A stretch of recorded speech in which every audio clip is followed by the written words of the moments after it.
पहली बार पेशेंट आया, हमने उसके 2 मैक्सिलरी इम्प्रेशंस लिए, एक मैंडिबुलर इम्प्रेशन लिया, पोर करा, हमारे पास 2 मैक्सिलरी कास्ट और एक मैंडिबुलर कास्ट आ गई।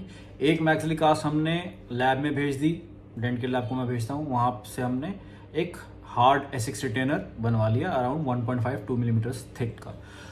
दूसरा जो पेयर बना हमारे पास मैक्सिलरी आर्च और मैंडिबुलर आर्च की जो कास्ट बनी है, उसको हमने फेसबो एंड सेंट्रिकुलेशन की हेल्प से हमने इस पर माउंट कर लिया। सेंट्रिकुलेशन में क्या होता है, बेसिकली बहुत सिंपलिस्ट तरीके से बोलूँ कि ये एक मोस्ट मस्कुलोस्केलेटली कंफर्टेबल पोजीशन आपके जॉस की होगी। ये पोजीशन में the patient is going to be most comfortable. Okay, so इसको हम रिकॉर्ड करते हैं। ये मेरा एंटीरियर डीप्रोग्रामर जैसे मैंने पहले बताया था, and our polysilane blocks in impression materials. जब ये हम एंटीरियर डीप्रोग्रामर देंगे तो हम देखेंगे, जब पेशेंट को सीआर में मैनिपुलेट कराएंगे ये लगा के, तो विल सी के the only teeth that are contacting are the anterior teeth, और पीछे कोई भी टीथ कॉन्टैक्ट नहीं करेगी। सो हमारा एंटीरियर डीप्रोग्रामर कंपाउंड में बना के हमने मुंह में लगा दिया है। मैंडिबल को सीआर पोजीशन में लेके आ गए हैं, पीछे कोई भी दांत टच नहीं कर रहा है। इसके बाद हमने अपना बाइट रेजिस्टेंट मटेरियल दोनों साइड पे इंजेक्ट कर दिया है, मैंडिबल भी सीआर में है। Once this position is achieve, जो पीछे स्पेस बची है वहाँ पे हम अपना बाइट रेजिस्टेंट मटेरियल इंजेक्ट कर देंगे। Will wait for 30-40 seconds, once the material set फिर हम रिमूव कर लेते हैं। तो अब हमारे पास जो हमारा सीआर का सेटअप है, इट कम्स इन 3 पार्ट्स। एक एंटीरियर, ये हमारा लूशेजिक या डीप्रोग्रामर होगा, ठीक है। इस पर आप देख सकते हैं कि there are imprints of the lower teeth, और उसके बाद राइट एंड लेफ्ट हमारे पास ये हमारे पास बाइट रिकॉर्ड्स आ गए। तो जब हमने इसको रिमूव किया आज आर्टिकुलेटर में, so you will see now कि कोई भी टीथ इसमें टच नहीं हो रहा है, नो टूथ इज टचिंग। तो जब मैं यहाँ से इसकी पिन खोलूँगा एंड ये नीचे आएगा तो you can see this here, I think yes this is the side, this is the side that is touching, ठीक है। This is the side that is touching and entire anteriorly काफ़ी बड़ी एक ओपन बाइट आ गई है। ये इसका CR position है। CR position where the first tooth इसमें जहाँ कॉन्टैक्ट कर रहा है। अब क्या होता है, पेशेंट को टेम्पोरोमैंडिबुलर डिसऑर्डर्स कैसे शुरू होते हैं, this we call it as an interference in the centric, मतलब सेंट्रिक रिलेशन पे ये पहला टूथ है जो इंटरफेयर कर रहा है।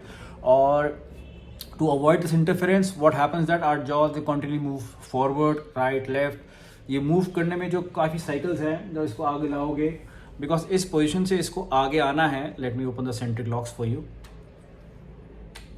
अगर इस पोजीशन से आगे आना है तो पेशेंट को थोड़ा सा मैंडिबल आगे लाना पड़ेगा, लाइक दिस, ठीक है। ये देखो अब बाइट कम हो गई, लेकिन ऐसा है नहीं, पेशेंट का है like this. I am removing the incisor pen. तो अब आप देखोगे कि सामने में ओपन बाइट है, this tooth is the only tooth that is touching and this tooth is near by. तो इसको कंपनसेट करने के लिए पेशेंट आगे लाता है।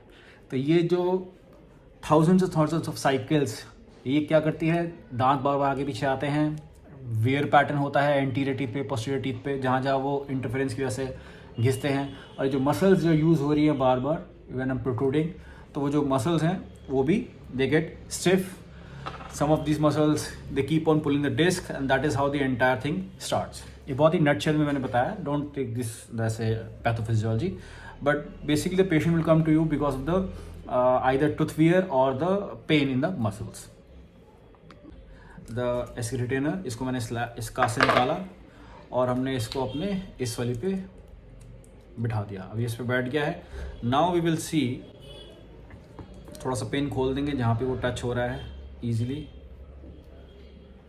Now what we have to do in the occlusal stabilization appliance is that we have to add acrylic resin, और resin को ऐसे ऐड करना है कि सभी दांत सीआर पोजीशन में इक्वली टच हों।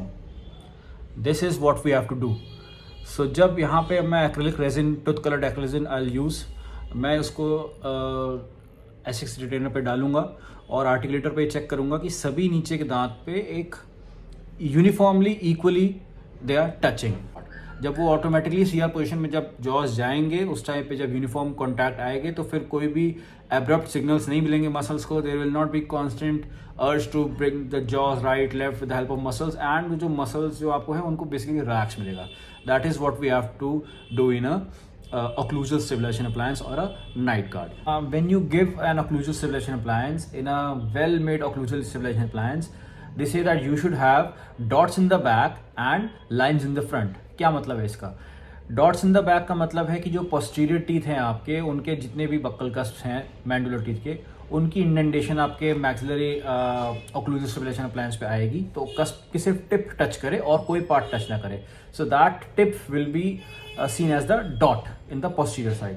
एंड एंटीरियरली जो लोअर इंसाइजल एजेस हैं उनकी लाइन आएगी. इसके अलावा और दो चीज़ें रहती हैं. There will be a V shaped lines in the canine region. Why? Because whenever the patient will slide, all the pressure should come onto the canine. So दो जब lateral excursion होगा एक canine में तो लाइन इस तरफ आएगी और जब फ्रंट में protrusion होगा तो लाइन सामने आएगी. So we'll have a V shape. So I'll have my this articulator. I'll take my bite papers. These are my bite papers that I'm using. These are from Bosch. इनकी thickness है 40 microns और ये dual sided है. एक तरफ blue है एक तरफ red है. मैंने इसमें फंसा लिया है and I am tapping it और मैं इसको इधर उधर मूव करूँगा, आगे पीछे इधर उधर. ठीक है, ये मेरे सेंट्रल लॉक खुले हुए हैं. Now I will see whether I have the dots in the back and lines in the front और not. Okay, so here you are seeing this. ये पोस्टीरियरली डॉट्स आई हुई हैं और ये कैनाइन पे वी शेप बना हुआ है. ये कैनाइन का एक लैटरल एक्सकर्शन का, ये फ्रंट, ये प्रोट्रूजन का. इस कैनाइन का ये लैटरल एक्सकर्शन का, ये प्रोट्रूजन का. These are the lines in the front, dots in the back, lines in the front and V shape. ये वी का थोड़ा सा मोटा बना हुआ है. इसका रीज़न ये because the lower canine is not having a sharp tip. If you can see the lower mandible, the canine are having the worn edges. So ये वॉन एजेस की जो लाइन बनेगी वो थोड़ी सी मोटी बनेगी. And if I remove it to show, this is my S6 retainer जिस पे मैंने टूथ कलर एक्रिलिक डाला है. And this is my occlusal stabilization appliance. अब मैं पेशेंट के मुंह में डाल के I'll again manipulate in the CR and I'll see whether the teeth are contacting uniformly or not and whether I'm having this canine guidance on this or not. If you can see on this articulator, तो ये सारे teeth इस CR position में uniformly touch कर रहे हैं. Okay, all the posterior teeth and the anterior teeth. Okay, और दूसरा जो आपको चीज़ देखनी है कि व्हेन अब ये वर्किंग साइड में गया तो ये सारा का सारा कैनाइन के ऊपर लोड आएगा. ओके,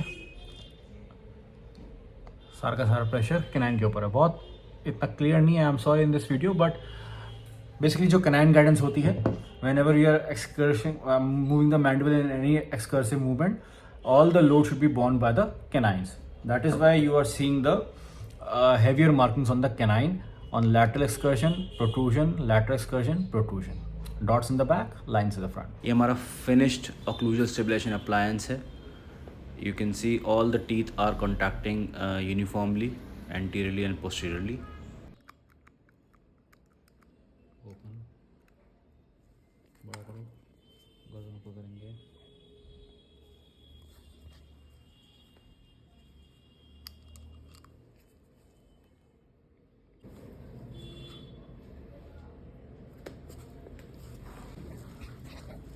टैप करेंगे,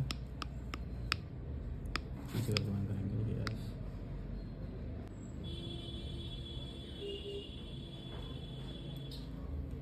मेरी तरफ लेके आओ.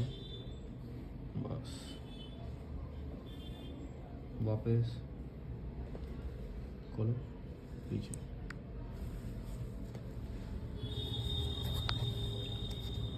इस तरफ लेके जाएंगे.